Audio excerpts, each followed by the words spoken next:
Um, and that is when I say to my sons, I don't say it to my daughters, I say to my sons, look, when you are having an affair, make notes, hold it in the fist of your soul, try and remember everything about it, because this is what you're going to need when you're old. You're going to need these rooms, with a girl in each one. And it's a huge resource, and convinces me. Many writers have said the big difference between people is this. I mean, Nabokov said the big difference between people is between those who sleep well and those who don't. And Nabokov was, of course, a champion insomniac. He never had a good night's sleep in all his life. And he has a lovely line in a late novella, which is, night is always a giant, but this one was especially terrible. Zadie Smith says that people divide into the organized and the disorganized, and she's disorganized. But my father, Kingsley Amis, said that a huge division is between those who have a good time with the opposite sex and those who don't. And you will know in your early 50s how that balance sheet works, that whether you had a good time with the opposite sex becomes almost the most important thing about your life. Just to go a little bit later, because I'm 62 now, this gets you through your 50s and beyond.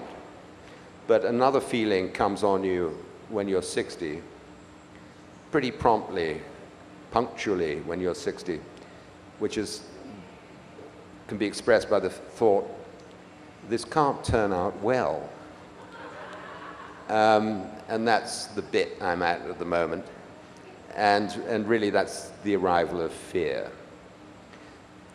In my case, not fear of death, but fear of getting there.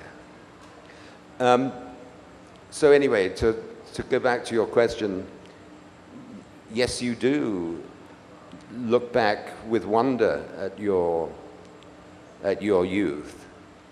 And, you know, all youth is automatically beautiful in a way. And you can't believe that it's said that youth is wasted on the young. And that's perhaps true, because you don't feel your beauty until it's gone.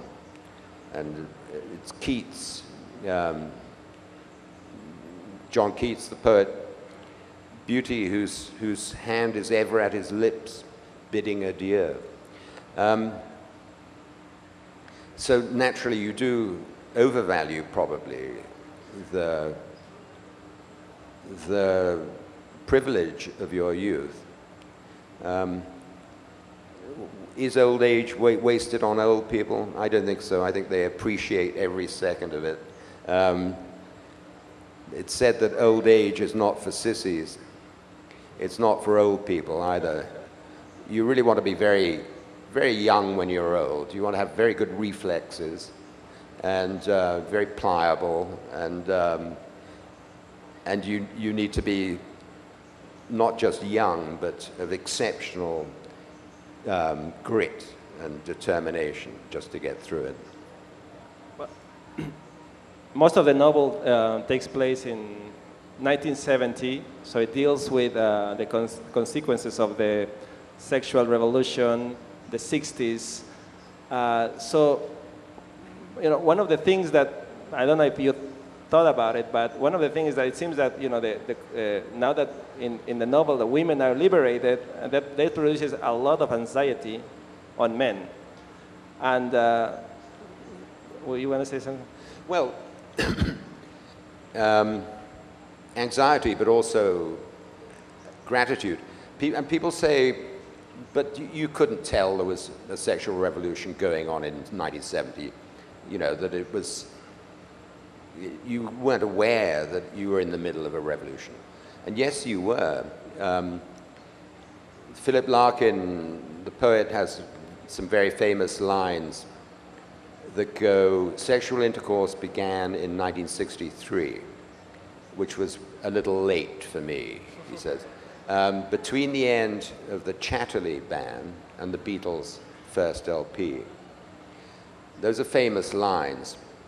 The next stanza goes, up till then there'd only been a wrangle for a ring, a shame that started at 16 and spread to everything. Now, I think sexual intercourse began around 1968. There wasn't any before then. And it was a palpable feeling. And what was it? It was of multiplying possibilities. And it was tremendously exciting. Because